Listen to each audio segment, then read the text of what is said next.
Eu quero que você pare tudo o que está fazendo agora. Respire fundo. Olhe ao seu redor. Tudo parece normal, não é? O trânsito continua fluindo. As notificações continuam chegando no seu celular. O sol nasce e se põe.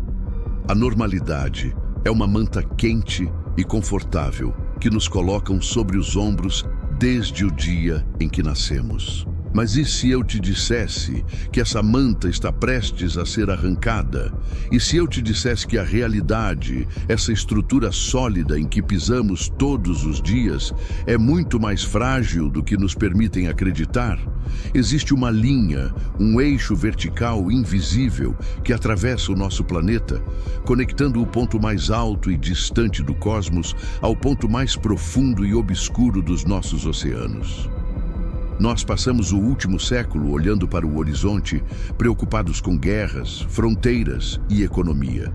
Mas o verdadeiro jogo, aquele que define a existência da nossa espécie, não está sendo jogado na horizontal. Ele está sendo jogado na vertical. Assim como é em cima, é embaixo.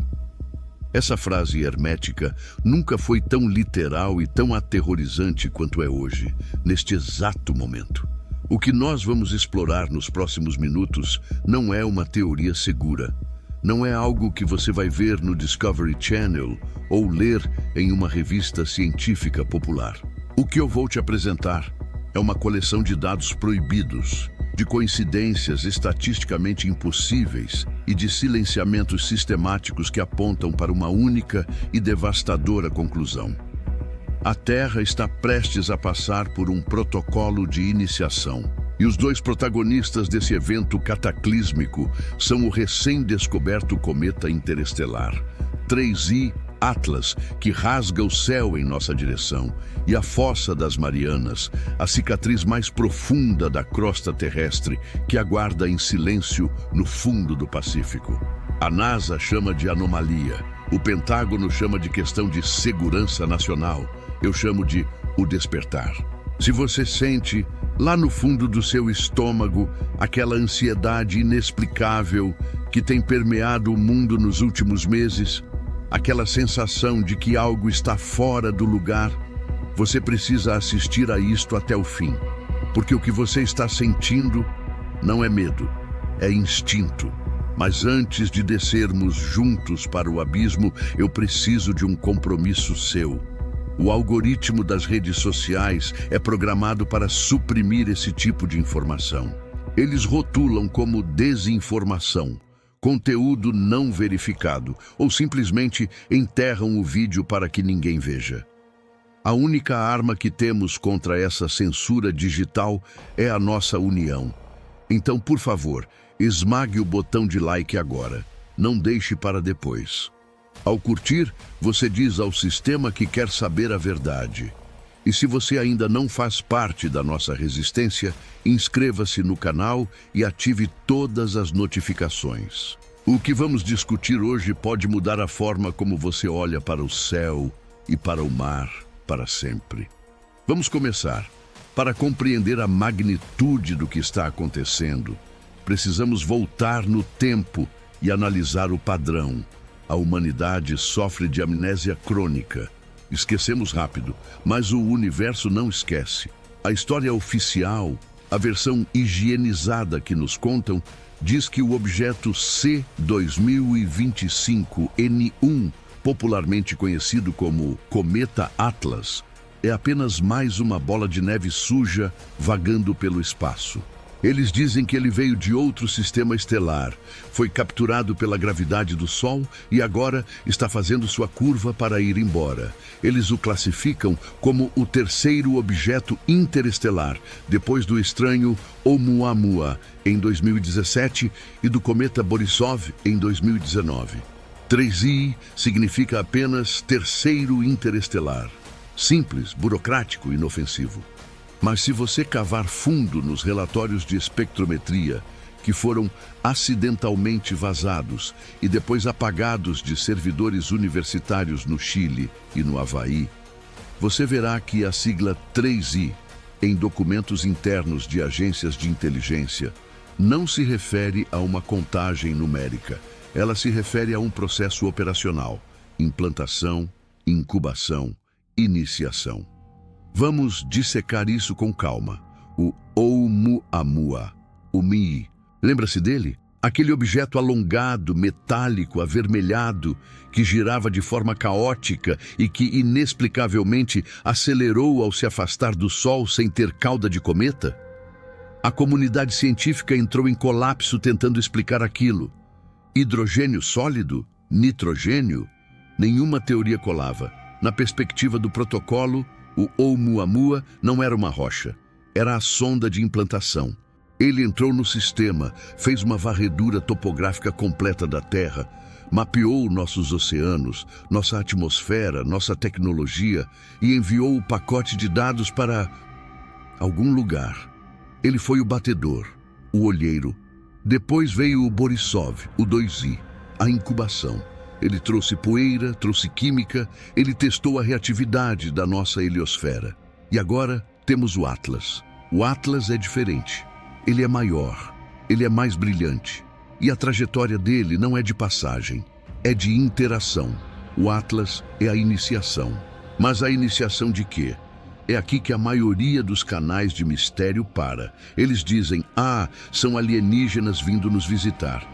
Isso é pensar pequeno, isso é pensar como humano. O que está acontecendo é muito mais antigo e muito mais complexo. O Atlas não está vindo para pousar na Casa Branca. O Atlas é uma chave criptográfica física. E a fechadura que ele precisa abrir não está em Nova York ou Londres. A fechadura está no lugar mais inacessível, hostil e protegido do planeta Terra. Um lugar que conhecemos menos do que a superfície de Marte, a Fossa das Marianas, o Abismo Challenger, 11.034 metros de profundidade. Vamos tentar visualizar isso.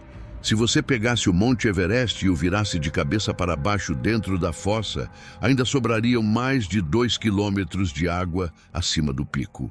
A pressão lá embaixo é de mais de 1 tonelada por centímetro quadrado. É o equivalente a ter um elefante adulto pisando no seu polegar. Durante décadas, a ciência nos disse que a fossa é uma zona de subducção, o local onde a placa tectônica do Pacífico mergulha sob a placa das Filipinas. Geologia básica. Mas, se é apenas uma falha geológica, por que a obsessão? Por que, nos últimos 20 anos, houve uma corrida silenciosa, mas frenética para o fundo do mar? Pense nos nomes: James Cameron, Victor Vescovo, bilionários, cineastas, exploradores com acesso a recursos ilimitados. Eles nos dizem que descem lá pela ciência, pela aventura, para filmar peixes bioluminescentes e coletar amostras de lama. Mas analise as entrevistas. Analise a linguagem corporal de James Cameron depois que ele voltou do mergulho solo em 2012. Ele disse: "Eu me senti completamente isolado da humanidade, como se estivesse em outro planeta." Ele falou sobre uma paisagem lunar, desolada, mas o que ele não disse e o que foi cortado das transmissões ao vivo com aquele conveniente aviso de falha técnica é o que os sonares detectaram nas paredes do abismo. A teoria que une o 3i Atlas ao fundo do mar propõe que a Fossa das Marianas não é uma formação puramente natural, ou pelo menos sua função atual não é. Existe a hipótese sustentada por anomalias magnéticas que enlouquecem as bússolas de submarinos na região, de que há algo enterrado no sedimento do Abismo Challenger, um monólito adormecido, uma estrutura colossal, feita de uma liga metálica que não sofre corrosão e que precisa de duas condições fundamentais para se manter preservada em estado de estase: escuridão absoluta e pressão esmagadora. É uma câmara criogênica natural, uma arca, um servidor, e ela está lá há éons, muito antes dos dinossauros, muito antes da primeira alga sair do mar. Ela está dormindo, esperando o sinal para acordar. E aqui entra a peça que falta no quebra-cabeça: o som. Você já ouviu falar do bloop? É o som submarino mais famoso da história, captado pela NOAA em 1997. Um som ultra baixo, orgânico, incrivelmente potente, que viajou por mais de 5.000 quilômetros pelo oceano. A versão oficial mudou várias vezes. Primeiro, era uma baleia gigante desconhecida. Depois, submarinos russos. Por fim, fecharam questão dizendo que era gelo se partindo na Antártida. Mas os hidrofones que triangularam o som apontavam para o Pacífico Sul, em uma linha direta de conexão tectônica com as Marianas. A verdade que sussurram nos fóruns de criptogeologia é que o bloop não foi o som de gelo quebrando, foi um som de boot. Foi o barulho do sistema da fossa ligando em modo de espera. Por que em 1997? Talvez tenha sido a resposta a um sinal anterior que não detectamos. Mas o fato é que, desde então, o fundo do mar nunca mais ficou em silêncio absoluto para quem tem os equipamentos certos para ouvir. Existe um zumbido, uma frequência constante, baixa, rítmica, como um batimento cardíaco ou pior, como um relógio fazendo a contagem regressiva. E esse som tem mudado. Nos últimos 6 meses, coincidindo exatamente com a aproximação visual do cometa Atlas, a frequência do zumbido na fossa aumentou, saiu dos infrassons e está começando a invadir o espectro audível de certas espécies marinhas. Isso explica o horror biológico que estamos testemunhando. Você viu as notícias, mesmo que de relance. Centenas de baleias-pilotos se jogando nas praias da Tasmânia e da Nova Zelândia. Golfinhos nadando para águas rasas e se recusando a voltar. Cardumes de peixes nadando em círculos perfeitos, como se estivessem hipnotizados. A biologia convencional fala em vírus, parasitas ou poluição sonora de navios. Mas isso é uma cortina de fumaça. O sonar desses animais é o sistema de navegação mais sofisticado da natureza. Ele não falha dessa maneira em escala global por causa de um vírus. Eles estão enlouquecendo porque a torre de rádio no fundo do Pacífico aumentou o volume. O norte magnético deles está sendo embaralhado pela interferência que vem de baixo. Eles estão tentando fugir do barulho que nós não conseguimos ouvir, mas que eles sentem em cada célula do corpo. E agora, vamos falar sobre a conexão física, a mecânica celeste do evento. É aqui que a coisa fica irrefutável para quem entende de astrofísica orbital. A maioria dos cometas e objetos interestelares passa pelo nosso sistema solar em ângulos variados, muitas vezes longe da Terra, ou cruzando o plano da eclíptica de forma inofensiva. Mas o 3i Atlas tem uma trajetória que desafia a estatística. Astrônomos independentes, muitos dos quais tiveram suas contas em redes sociais suspensas recentemente, plotaram a órbita futura. No momento de seu periélio, o ponto em que ele estará mais próximo do Sol e da Terra, carregado de energia cinética e solar, o Atlas fará uma passagem zenital, vertical, exatamente sobre o ponto geográfico das Marianas. Isso é o que chamamos de alinhamento de agulha. Imagine um fio invisível sendo esticado do cometa passando pela atmosfera, entrando no oceano e tocando o fundo da fossa. A margem de erro calculada é mínima. No espaço infinito, onde as distâncias são medidas em anos-luz, um alinhamento dessa precisão não acontece por acaso. Acontece por design. É uma manobra de inserção. O cometa não vai bater na Terra. Ele não precisa nos tocar para nos mudar. O Atlas é composto, segundo análises espectrais vazadas, de elementos pesados e isótopos instáveis que geram um campo eletromagnético violentíssimo. Ele funciona como um indutor. A estrutura na fossa das Marianas funciona como um transdutor. O cometa é a bateria, a fossa é o motor. Quando esse alinhamento ocorrer, quando o céu e o abismo estiverem conectados por essa linha reta e invisível, o protocolo será ativado. Um pulso de dados, um handshake cósmico. A transferência de terabytes de informação ou de energia pura do visitante para o residente. E o que acontece quando a máquina liga? Aqui entramos no território das teorias mais sombrias. E eu preciso que você mantenha a mente aberta, porque o que vou dizer pode parecer ficção científica, mas é baseado em observações reais do nosso planeta hoje. A primeira hipótese é a da engenharia planetária. Vamos olhar para o clima. O aquecimento global é real, o efeito estufa é real. Mas os modelos climáticos dos cientistas não estão fechando a conta. O oceano está aquecendo rápido demais, muito mais rápido do que a atmosfera poderia causar. Há bolsões de água quente surgindo no fundo do Pacífico que deixam oceanógrafos perplexos. E se esse aquecimento não for apenas culpa do CO2? E se a estrutura na Fossa das Marianas for, na verdade, um mecanismo de terraformação ou de reterraformação? Imagine uma máquina feita para manter a Terra em uma temperatura específica, ideal para seus criadores, não para nós. E se ela estivesse em stand-by, vazando apenas um pouco de calor residual? E esse calor residual é o que está bagunçando o nosso clima. Agora, imagine o que acontece se o Atlas enviar o sinal de ligar potência máxima. O oceano ferveria de baixo para cima. As correntes marítimas parariam. O clima da Terra, como conhecemos, entraria em colapso em questão de semanas, transformando o planeta em uma estufa tropical sufocante, perfeita para algo reptiliano ou anfíbio, mas mortal para mamíferos como nós. A segunda hipótese é a da colônia esquecida.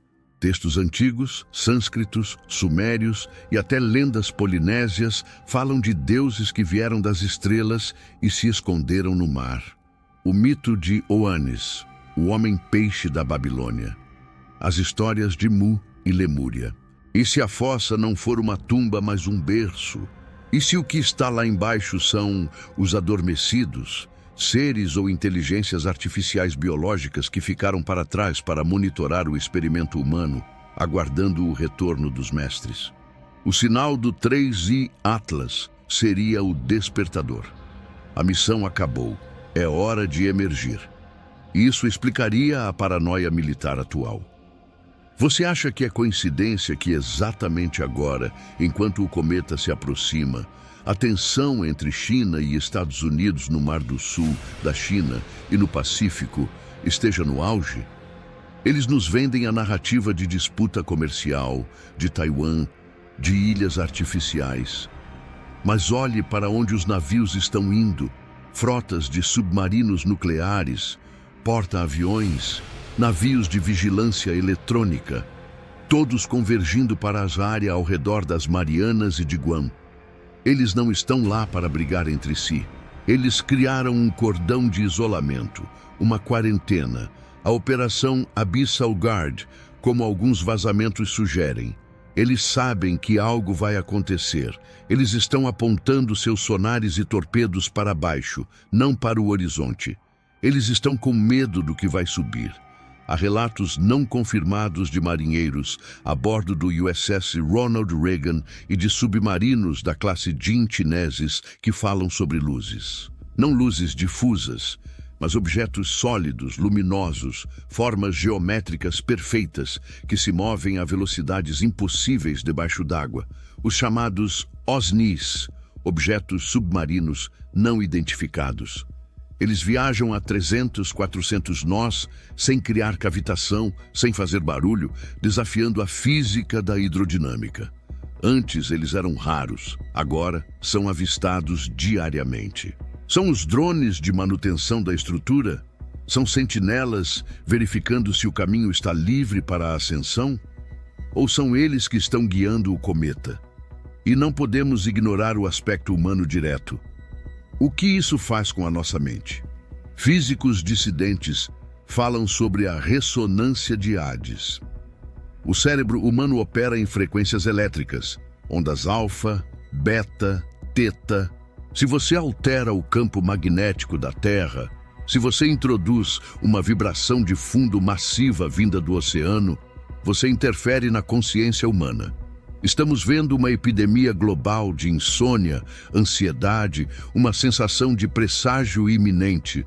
As pessoas estão mais agressivas, mais confusas, tendo sonhos estranhos com água, com ondas gigantes, com céus escuros. Será que isso é apenas estresse da vida moderna? Ou será que somos antenas biológicas, captando a interferência estática do sistema sendo reiniciado? Estamos sentindo, no nível subconsciente, a vibração da fechadura sendo aberta.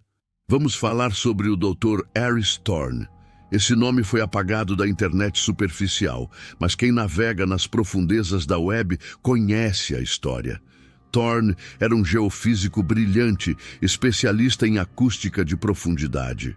Em 2022, ele trabalhava mapeando o leito marinho para a instalação de cabos de fibra ótica perto de Guam. Ele começou a notar padrões nos dados. O ruído de fundo não era aleatório. Era uma sequência, números primos, sequências de Fibonacci. Ele escreveu em um fórum restrito: "Não é geologia, é aritmética. Algo lá embaixo está contando o tempo." 2 semanas depois de postar isso, o Dr. Thorne desapareceu durante um mergulho de rotina. Seu equipamento foi encontrado intacto, mas vazio. Seus dados nos servidores da nuvem foram corrompidos. A narrativa oficial: acidente de descompressão e delírio. Mas quem viu os gráficos antes de serem deletados sabe. A contagem regressiva nos dados de Thorne terminava exatamente na data em que o 3I Atlas atinge o periélio. Ele sabia e foi silenciado. Quantos outros como ele foram desligados para manter o segredo? O que nos leva à pergunta derradeira: o que acontecerá no dia do alinhamento? Quando o cometa estiver a pino e a fossa estiver aberta? Talvez o mundo não acabe com uma explosão, talvez comece com o silêncio. Imagine o mar recuando, não apenas nas praias locais, mas em escala global, a água sendo sugada para preencher o vazio deixado pelo deslocamento de algo titânico que começa a se mover no fundo. Ou talvez o contrário. O nível do mar subindo repentinamente metros e metros, deslocado pela ascensão da arca. O céu pode mudar de cor. A interação entre o campo magnético do cometa e a atmosfera pode criar auroras boreais globais, visíveis até no Equador. O céu se tornaria roxo, verde neon, elétrico. As redes elétricas colapsariam. A internet cairia. E no escuro, ouviríamos o som. Não mais um zumbido, mas um rugido. O som da terra se abrindo. Ou talvez a mudança seja sutil, invisível. O sinal é transmitido. O código é reescrito. A realidade é alterada. E nós continuamos nossas vidas, sem saber que já não somos mais os donos da casa, sem saber que a terraformação começou e que nossos dias estão contados em um calendário que não controlamos. A iniciação pode não ser um evento de um dia, mas o início de uma era. A era do retorno. Eu sei que isso tudo soa aterrorizante, e deveria ser. O medo é uma resposta evolutiva saudável ao perigo. Mas o pânico não ajuda. O que precisamos agora é de vigilância. O conhecimento é a única defesa contra o inesperado. Eles contam com a nossa ignorância. Eles contam com o fato de que vamos olhar para o Atlas e dizer: "Olha, que estrela bonita." E olhar para o mar e dizer: "Olha, que praia bonita", sem conectar os pontos. O 3I Atlas e a Fossa das Marianas são os 2 polos de uma bateria que está prestes a descarregar. O céu e o abismo vão se tocar, e nós estamos no meio. Eu quero que você faça um exercício hoje à noite. Se você mora perto do mar, vá até a praia. Fique em silêncio, ouça, não o som das ondas na areia, mas o som por trás das ondas, o peso da água. Tente sentir a vibração e depois olhe para o céu. Procure o intruso, sinta a conexão. Porque a realidade é muito mais estranha, muito mais vasta e muito mais assustadora do que qualquer filme de Hollywood. O véu está rasgando. Agora a bola está com você. Eu te dei os pontos. Você precisa ligá-los. Isso faz sentido para você? Ou eu sou apenas mais um louco na internet? Você já sentiu essa vibração? Você já teve esses sonhos com o mar ultimamente? Deixe sua teoria aqui embaixo nos comentários. Escreva "Eu sei" se você chegou até esta parte do vídeo. Eu leio tudo. Eu quero saber o que a mente coletiva está percebendo. Nós somos a resistência da informação. E o mais importante, compartilhe este vídeo. Mande no WhatsApp da família, no grupo dos amigos, poste no Twitter, no Facebook. Faça o download do vídeo caso ele seja deletado pelo YouTube. A verdade é um vírus e nós precisamos infectar o sistema antes que eles puxem a tomada. Mantenham os olhos no céu, mas nunca, jamais, esqueçam do que está espreitando na escuridão sob seus pés. O protocolo 3I começou. Boa sorte a todos nós.